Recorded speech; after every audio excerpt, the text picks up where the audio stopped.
Doğada hız çok değerlidir.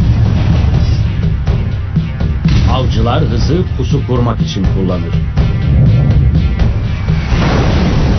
Bazıları ise sessiz saldırılar için.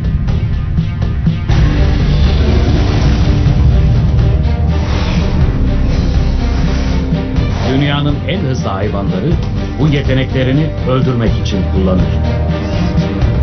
Yüksek hızlı kameralar ve detaylı bir anatomi araştırmasıyla bunu nasıl yaptıklarını ortaya çıkarıyoruz. Çitalar savanayı fethetmiş. Marlinler okyanusların hız canavarıdır. Peki dünyamızdaki ormanlar neler saklıyor? Bu gizemli hayvanlar hızı öldürmek için nasıl kullanıyor? Hareket dolu bir dünya, göz açıp kapayıncaya kadar geçen bir sürede saklanıyor. Ölümcül hız, orman.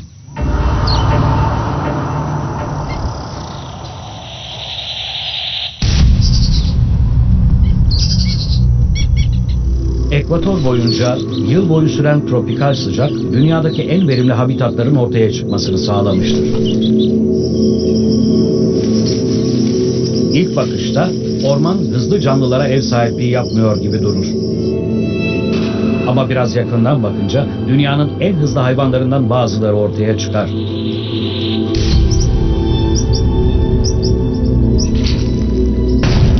Fırlayan bir dil ya da ölümcül bir sıçrayış kolayca gözden kaçabilir.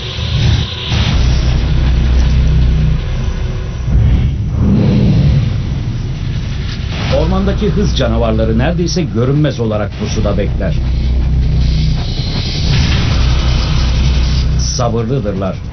Bazıları haftalarca hareket etmez. Ama ustalıklarını gösterdikleri zaman hızları hayret vericidir.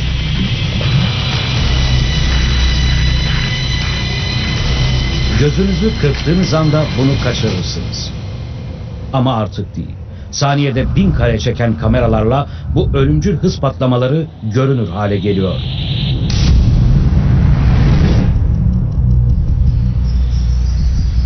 Ormanlar atmosferimize hiç durmadan oksijen pompalayan dev birer sera gibidir. Kalın ve geçilmez gibi görünen ağaç tepelerinin altında karmaşık bir toplulukta ormanın kendisi kadar sıkı çalışır.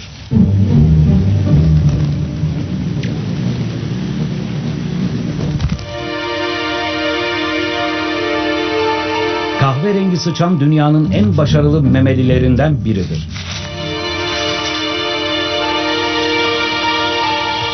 Dünyada neredeyse her kıtada 30 milyardan fazla sıçan yaşar. Ama Afrika ormanlarında her gün tehlikeyi göze almak zorunda kalırlar. Avcıların gözleri üzerleridir. Ama bu canavarların nerelerde gezindiğini görmek neredeyse imkansızdır.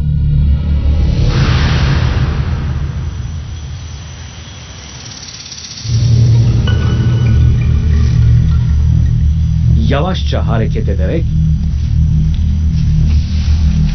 hedefinin bıraktığı koku izlerinden oluşmuş bir ağın üzerinden geçer. Ama bu ağır hareketler aldatıcıdır.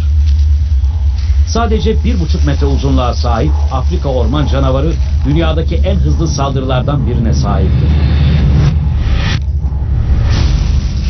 Amerika'daki çıngıraklı yılanların daha ağır ve ürkütücü kuzeninin adı Gabon engereğidir.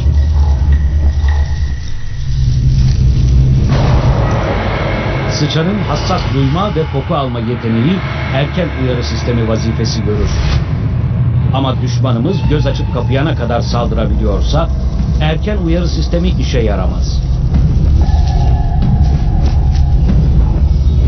Ve silahları da kesinlikle müthiştir. Gabon engereği dünyanın en uzun zehir dişlerine sahip. O kadar uzunlar ki onları katlamazsa yılanın ağzına bile sığmaz. Buna ek olarak bir sıçan ordusunu hareketsiz hale getirecek kadar zehri var. Bütün bunlar neredeyse aşırı görünebilir. Ama avlanmak bu yılanın uzmanlık alanı.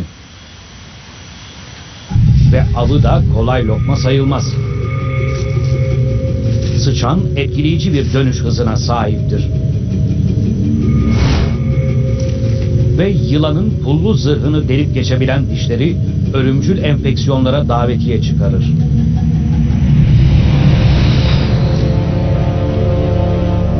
Yılan hareketsiz ve neredeyse hiç kokusu yok. Sıçan sadece birkaç metre uzakta bir canavarın beklediğinden habersiz.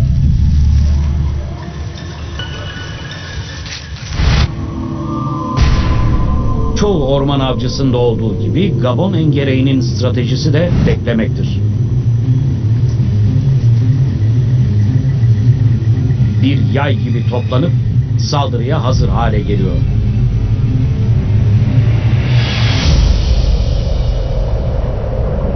Şimdi tek yapması gereken avının kendisine gelmesini beklemek. Ama ormanın başka planları var. Yağmur oyunu bitirip herkesin korunmak için saklanmasına neden oluyor.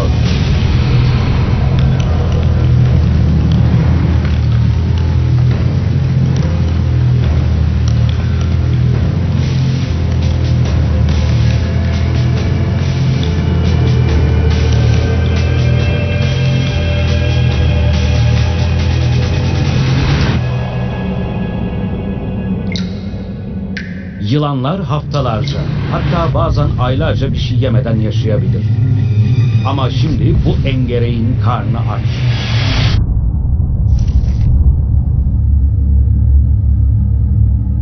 Yılan o kadar hızlı saldırıyor ki çevik sıçanın bile hiçbir şansı kalmıyor.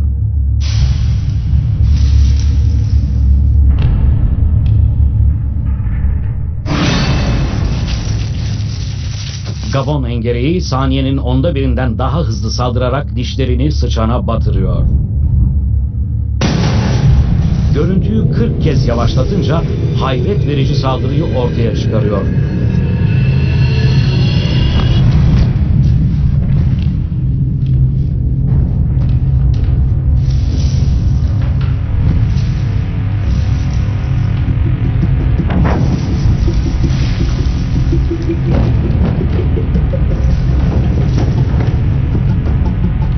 Yılan yarım saniye sonra sıçanı serbest bırakıyor. Yani fare dönüp onu ısırma şansı bulmadan önce. Yılan için harika bir zamanlama. Fakat sıçan için bir ölüm fermanı. Gabon engereği bunu nasıl yapıyor?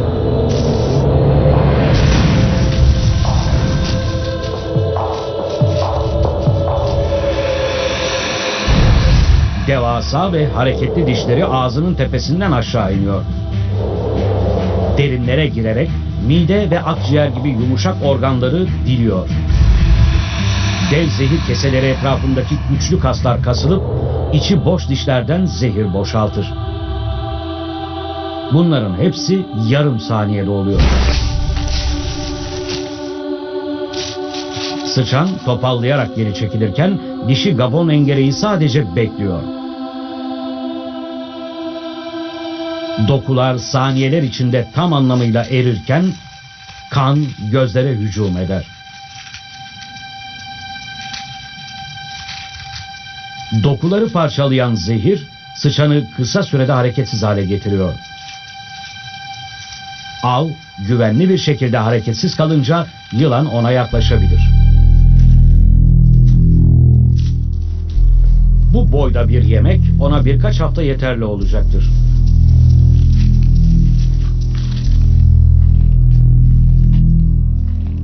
Gabon engereği sıçanın ölmesini beklemiyor.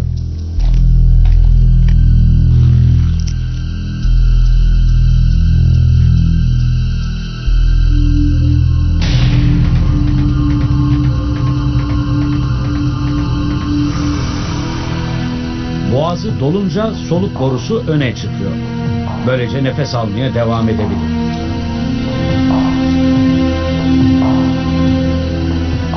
Sıçan son nefesini veriyor. Ölüm ani olmasa da sıçanın katili hızdı.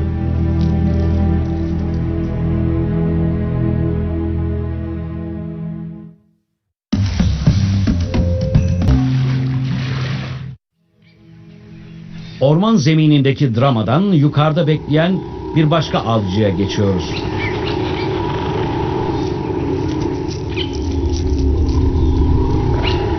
Tamamen ortada ama neredeyse görünmez.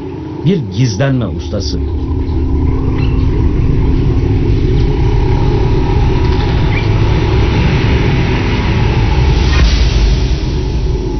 Tuhaf bir zekaya sahip bir zen ustasına benzeyen peygamber devesine Tanrı diye tapılmasına hiç şaşırmamak gerek. Ama dua eder gibi duran bu kollar aslında ölümcül amaçlarını gizliyor. Bu peygamber devesinin dua ettiği tek şey bir başka yemek. Ve doymak bilmez açlığını yatıştırmak için yamyamlık yapmaktan bile çekinmez.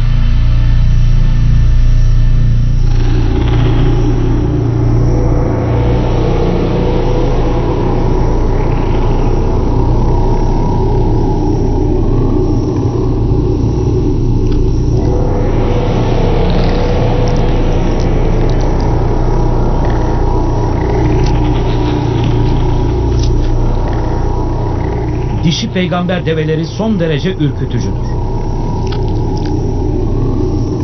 Bu ölümcül kolların arasında yılanların, hatta ufak kuşların ve memelilerin bile can verdiği biliniyor.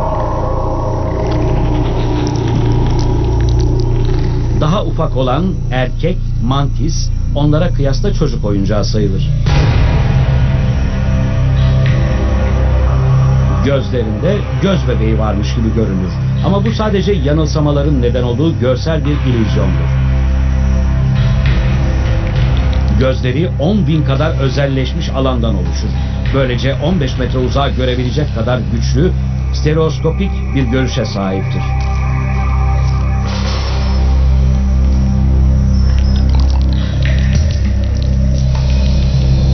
Kendini temizlemekle uğraşan bu erkek dişinin bir eş aramadığının farkında değil.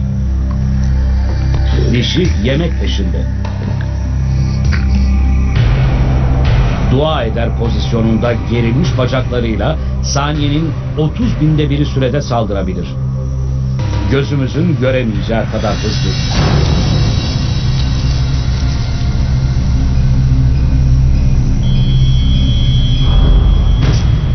Güçlü ve dikenli ön bacaklarıyla avını o kadar sert sıkar ki kaçmak neredeyse imkansızdır.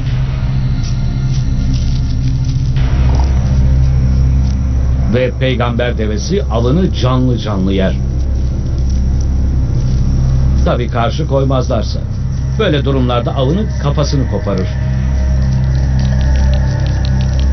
Bu dişi gerçekten de erkeğin başının etini yiyor. Ama besin zinciri burada sona ermez.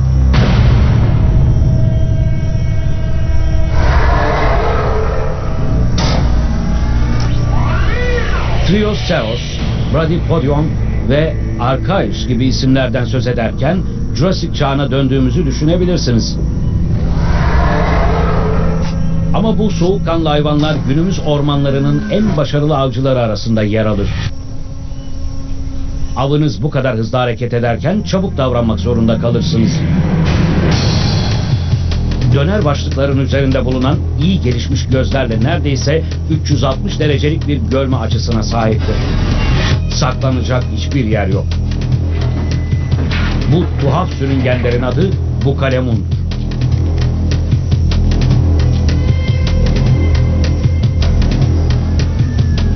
Yavaş ve ihtiyatlı adımlar avlarına yaklaşmalarına imkan verir. Bu kalemunlar kovalamaya uygun değildir. Ama buna ihtiyaçları da olmaz. Mesafe hesaplanıyor.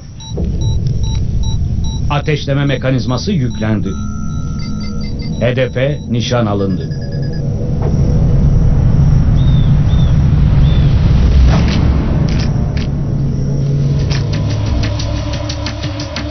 Bu kalemunun gizli silahı dil kemiğidir.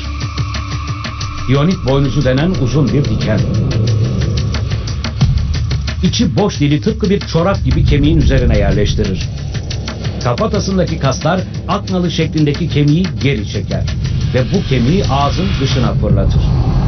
Dile ilk hareketini bu verir ama sonra kas hareketi hızını artırır.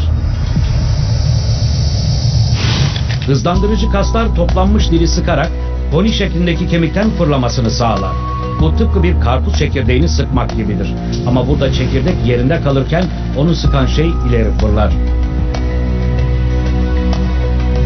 Buna ek olarak spiral şekilde sıralanmış kas lifleri bir lastik gibi gerilip büzülür ve dil kemiğinin ucundan çıkar. Dil bukalemunun vücut uzunluğunun 1,5 katı kadar ileri fırlayabilir ve avına saniyenin 30.000'de 1'i sürede çarpar. Radara yakalanır ve saldırı menziline girerseniz kaçma şansı çok azdır. Ama avcı av olduğunda dünyanın en hızlı dili bütün anlamını yitirebilir. Bir maymun için bukalemun kolay bir av demektir.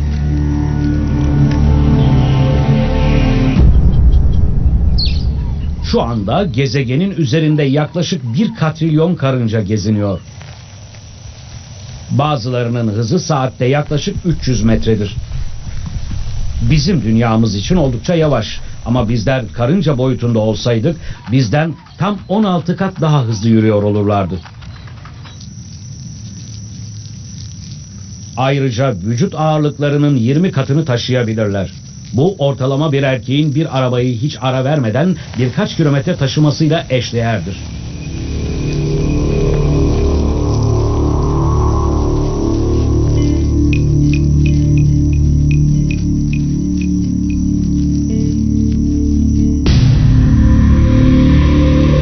Ama asıl etkileyici olan ekip çalışmalarıdır. Karıncalar kendilerinden çok daha büyük böcekleri alt edip yemek için beraber çalışır. Aslında karıncalar hemen her şeyi yer. Küçük sürüngenleri, amfibileri ve hatta memelileri bile.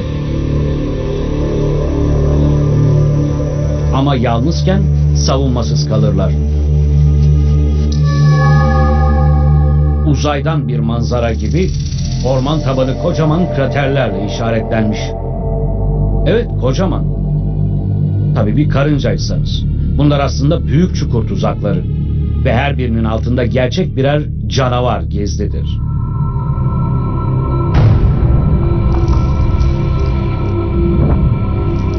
Korku filmlerine ilham veren bu avcı larvalara karınca aslanı denir.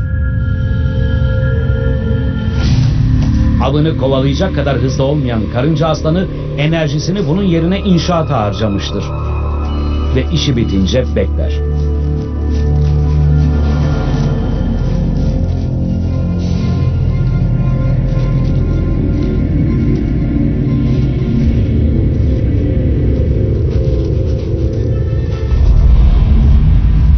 Bu karınca kaygan bir yokuşa doğru ilerliyor.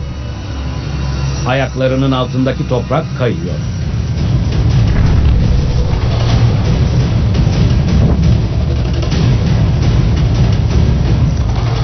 Ve kısa sürede kendini çukurun dibinde buluyor.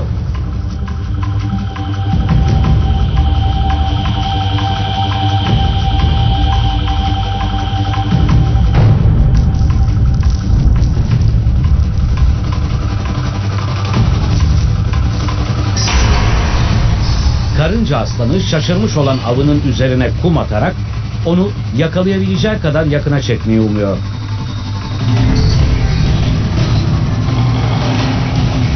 Karınca çaresizce kaçmaya çalışsa da bir kum çığı onu tekrar ölüm bölgesine doğru sürüklüyor.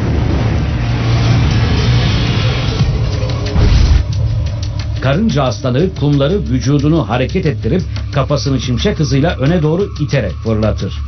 Ve av aşağıda bekleyen çenelerine doğru iner.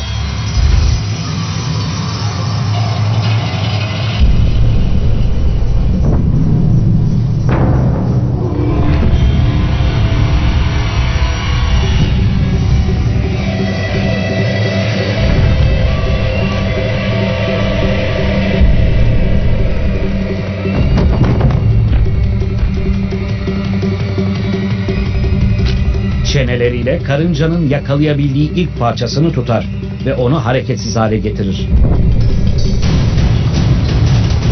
Ve artık korkunç gösteri başlayabilir.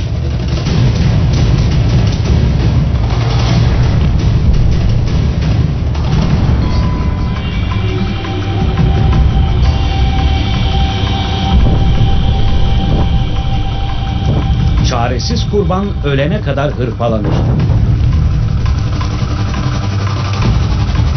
Çiğnemek için gerekli parçalara sahip olmayan karınca aslanı eşsiz içi boş çenelerini kullanıp avının içini sıvılaştıracak zehri zerk eder. Sonunda karıncayı emip kurutmak için küçük mezarının içine çekiyor.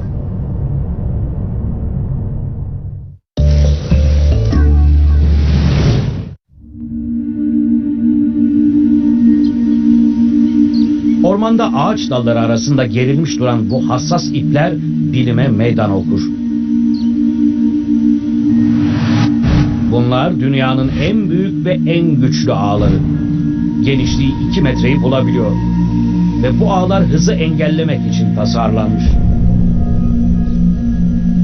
Böcek ölülerinden oluşmuş bu şerit yakınlardan geçebilecek bütün ufak kuşlar için birer uyarı işareti gibi.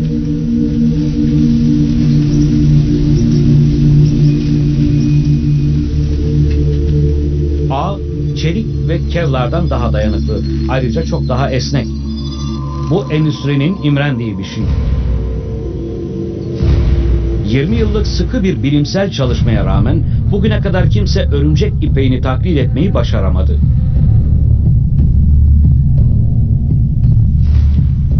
Bunun mimarı olan altın küre örümceği ağın kenarında pusuya yatmış.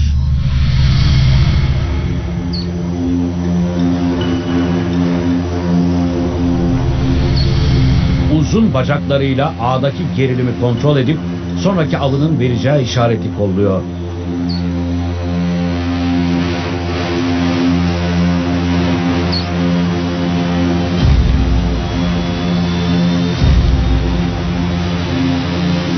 Ama avını öldürmek için hızını kullanmaz. Öldürmek için avının hızını kullanır.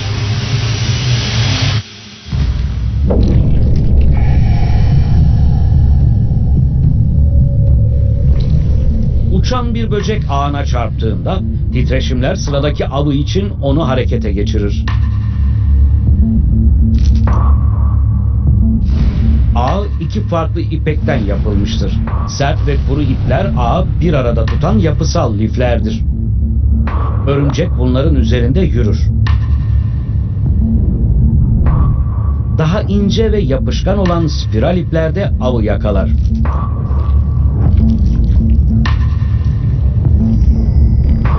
Diğer doğal ve insan yapımı iplerin aksine bu ipek üzerine binen farklı ağırlıklara dayanmak için yumuşama ya da sertleşme özelliğine sahiptir.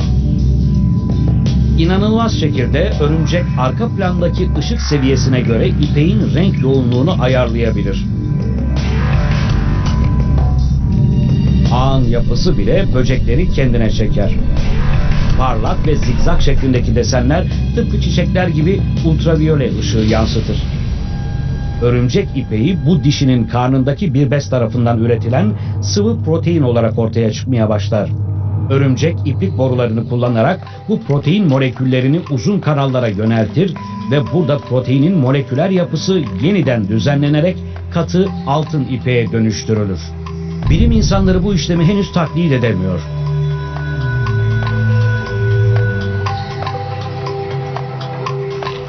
Yapay eğirme yöntemleri, hatta genetik mühendislik ve kök hücre denemeleri bile ancak sınırlı sonuçlar verebildi. Eğer başarılı olurlarsa örümcek ipeği emniyet kemerlerinden kurşun geçirmez yeleklere, asma köprü kablolarına ve hatta yapay tendon ve bağlara kadar binlerce ürünün temel malzemesi olabilir. Ama o zamana kadar bu örümceğe özel bir malzeme olacak. Bazı misafirler her zaman yemeğe kalmak istemese de.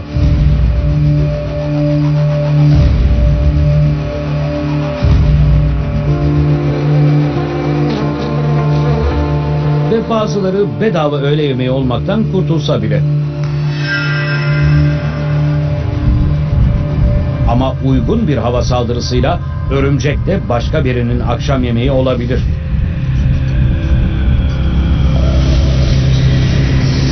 ormanda geceleri saklandıkları yerlerden çıkan bir sürü yeni yaratık dolaşır.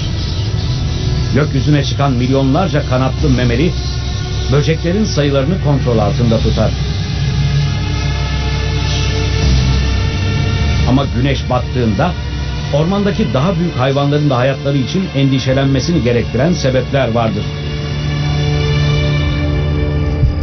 Besin piramidinin tepesinde benekli bir post çok etkili bir kamuflaj sağlar.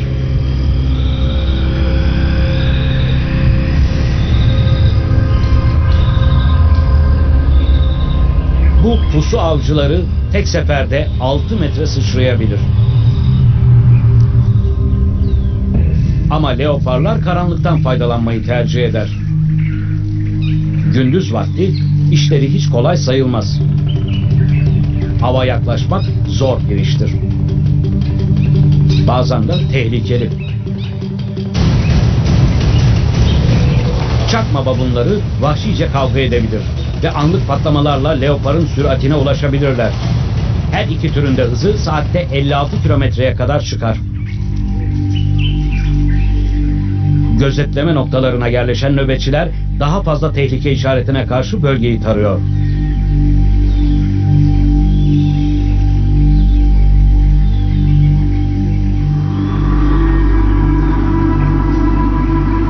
Babunlar açık alanda beslenirken leoparın yapabileceği tek şey onları izlemek. Sürüyle bir başka gündüz karşılaşmasını göze alamaz.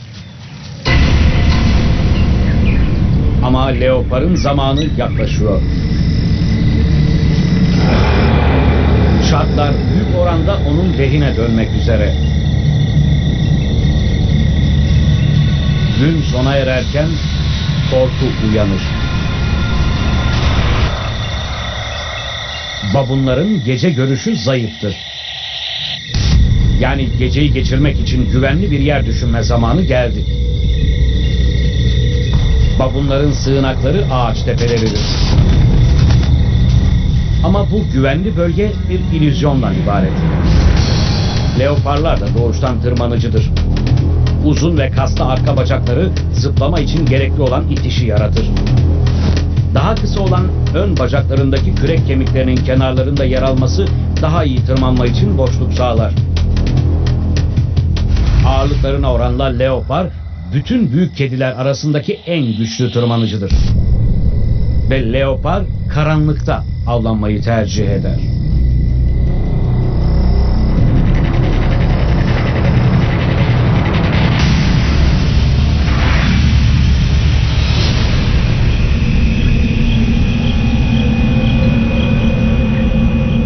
Ay ışığı bu büyük kediyi ele verebilir.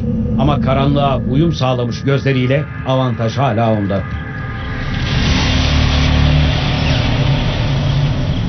Leoparlar sessiz hareket etme konusunda olağanüstü yeteneklidir.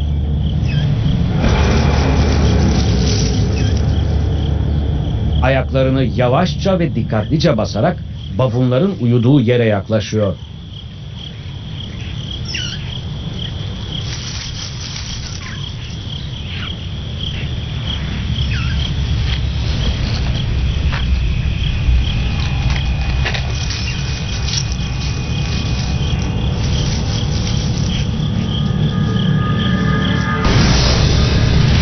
Ay kayboldu. Ve babunlar neredeyse kör durumda.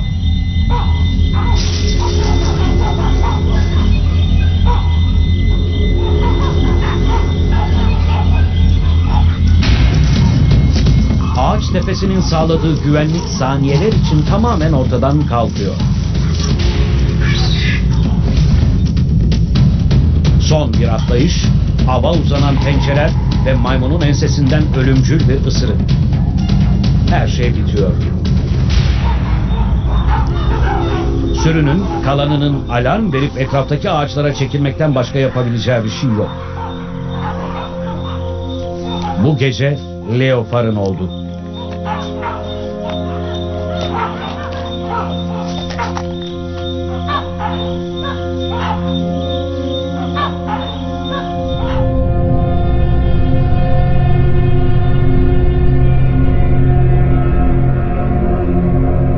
başka dünyalara aitmiş gibi duran çığlıklar, gizlenmiş avcılar ve tehlikeli bitkiler yağmur ormanlarına ürkütücü bir şöhret kazandırmıştır. Ama bunlar gezegendeki en önemli yaşam alanlarıdır. Dünyanın sadece %6'sını kaplarlar.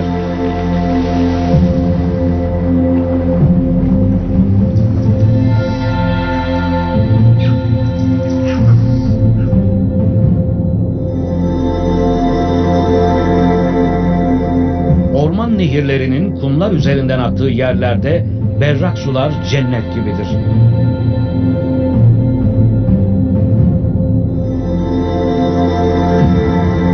Ama bu cennet korkutucu bir hızla ölümcül bir yere dönüşebilir.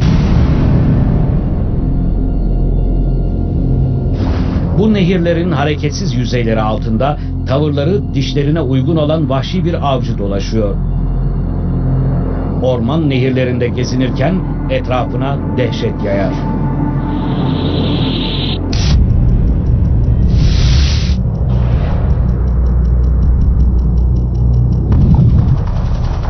Aerodinamik ve kaslı vücutlarıyla avlarının peşinde dolaşırken güçlü akıntılara karşı kolayca ilerleyebilirler.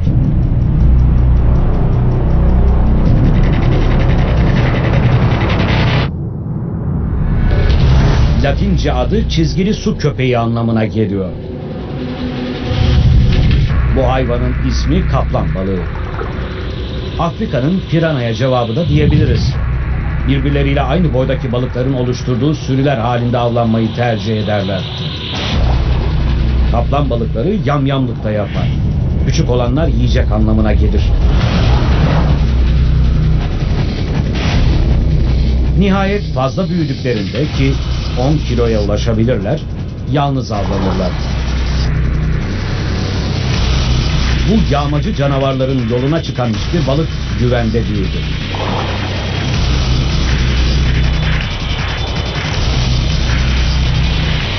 Gençlerden oluşan sürülerin sığ sularda dolaşan daha büyük kara memelilerine saldırdığı biliniyor. Ama bazı orman canlıları yemek olamayacak kadar büyüktür.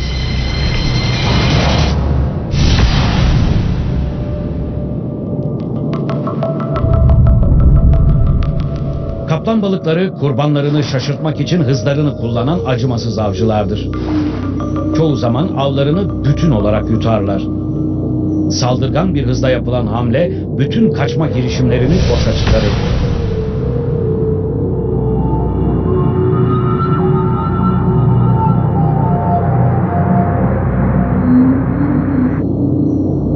Kısa mesafede ileri atıldıklarında parlak vücutları 48 kilometre hıza ulaşır. Havadan 800 kat daha yoğun bir çevre için etkileyici bir hız. Sazlıklar arasında avlanıp küçük balıkların ortaya çıkmasını beklerler.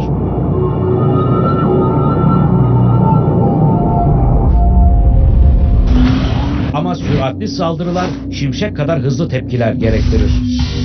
Kafatasının üzerinde bulunan bir hava kesesi titreşimlere tepki vererek kaplan balığını yakınlardaki hareketlere karşı uyarır. Refleksler bu işaretlere içgüdüsel olarak tepki verir ve balık saldırı moduna girer. Önce ağzı. Orman nehirlerindeki bütün balıklardan daha yoğun olan güçlü yüzme kasları ton balığınınkine benzeyen geniş kuyruğunu harekete geçirir. Kaplan balığı hız için programlanmıştır.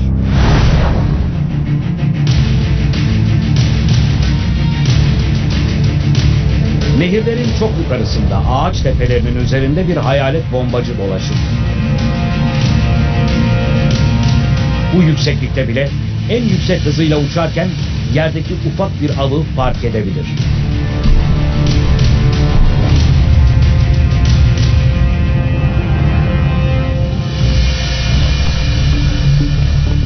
Bu kuşun adı benekli kartal baykuşu. Gündüzleri görüşü mükemmeldir ve gecede çoğu hayvandan daha iyidir. Ama bu koca gözler bile tamamen karanlıkta etrafı göremez.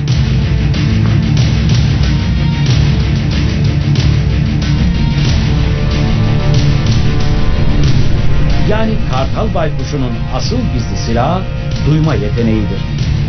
Kulakları suratının etrafındaki yüz yuvarlağının içindedir. Yüzü tıpkı bir uydu anteni gibi hareket eden kemirgen ve böceklerin sesini yakalayıp yükseltir. Benekli kartal baykuşu bu hayvanların tam olarak nerede olduğunu bulabilir. Böylece havalanarak avının üzerine çullanır.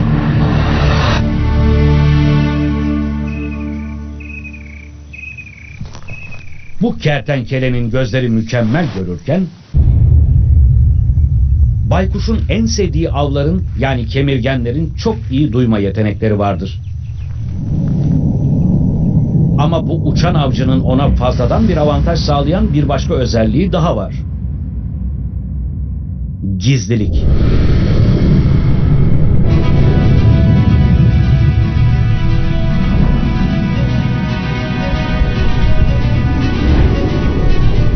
Tüyleri yumuşak ve kabarıktır.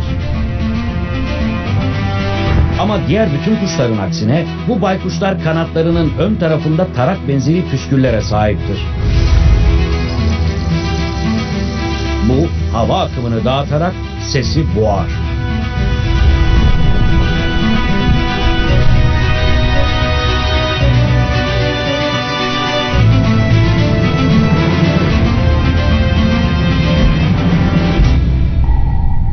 Baykuş tam bir sessizlik içinde uçar. Bütün avcı kuşlar saldırmak için güçlü pençelerini kullanır. Ve hızlı yaklaşmanın yarattığı momentum ölümcül bir yumruk gibidir. Yemeği neredeyse saldırının kendisi kadar hızlı yer. Ama av burada sona ermiyor.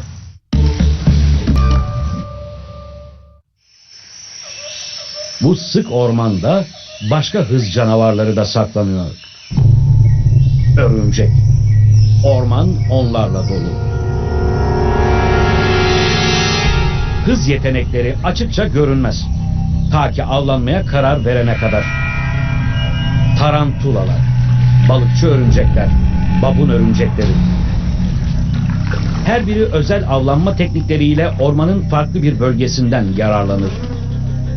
Ama en hızlı hareket edenlerden biri 2,5 santimden daha ufak. Ama son derece etkili bir avcı. Ve bu çürüyen leş en sevdiği avlarla dolu.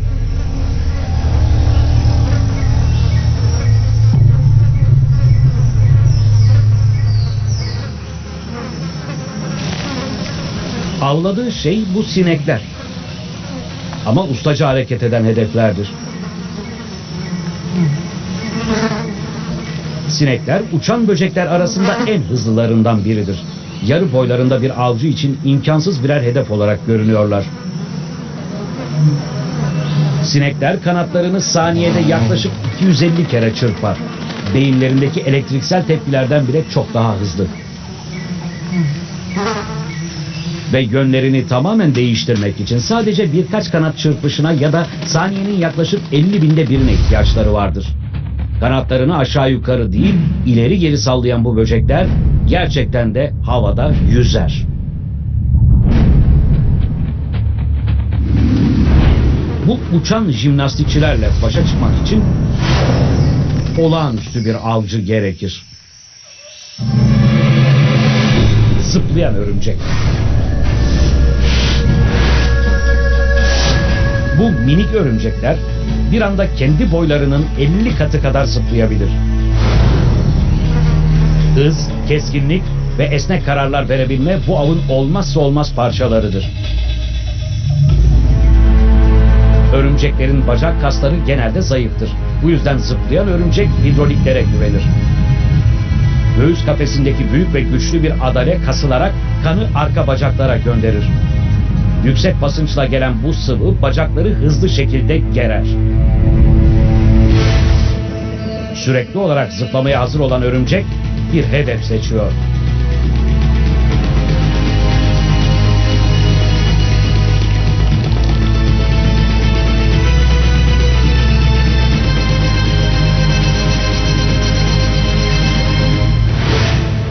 ilk kere yavaşlatıldığında bile çok hızlı görünüyor.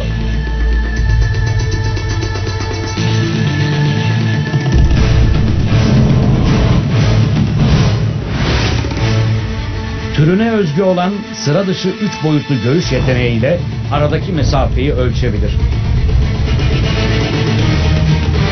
Avını nadiren ıskalar.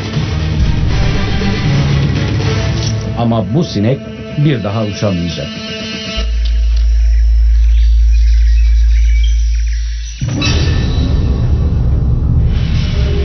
Bu hız yarışına katılan bir başka uçan yaratık daha var.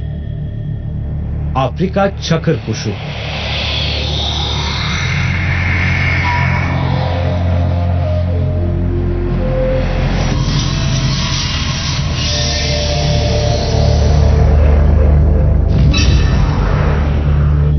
İkinci parmaklarındaki büyük tırnak sadece çakır kuşuna özgüdür.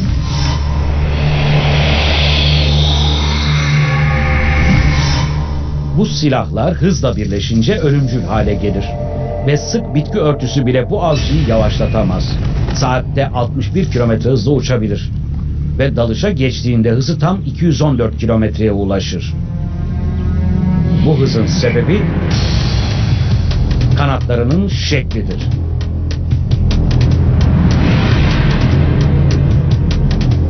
Kısa ve yuvarlak kanatları bu sık bitki örtüsü arasında uçmaya adapte olmuştur. Bu sessiz katilin sık ağaç tepeleri altında dolaşmasına izin verir.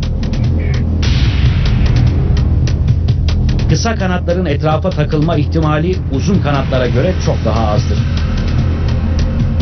Bu sıra dışı şekil hava direncini azaltır, böylece çakır kuşu hızdan taviz vermez.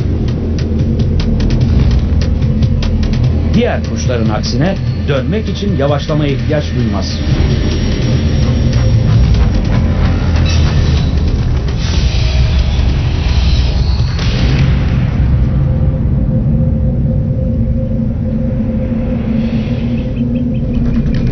Ama elbette kanat şekli ne olursa olsun hızı korumak ve çarpışmadan kaçınmak için olağanüstü alıcılara sahip olmanız gerekir. Doğanların gözleri 6.25 santimetre karede 600 milyon kadar fotoreseptöre ve başka hiçbir hayvanda bulunmayan ikinci bir kas grubuna sahiptir.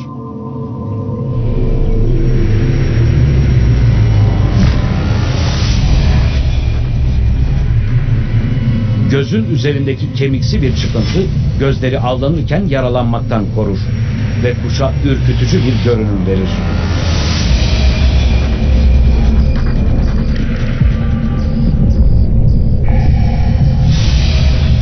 Afrika çakır kuşu bulunduğu çevrenin hakimidir. Hızı inanılmaz bir odaklanma yeteneğiyle kullanır.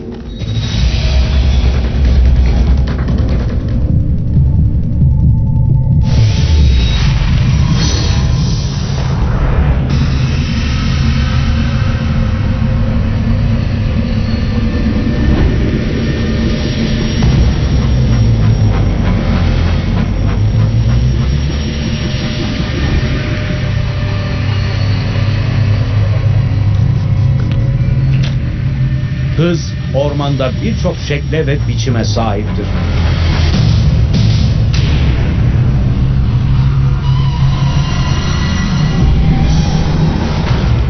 Mermi gibi diller, şimşek kadar hızlı saldırılar, kana susamış sıçrayışlar. Buradaki her bir yaratık hayatta kalmak için olağanüstü özelliklerde uzmanlaşmıştır. Bu inanılmaz türler ormanı yapraklı bir cennetten hızın öldürücü olduğu teknik bir savaş alanına çevirmiştir.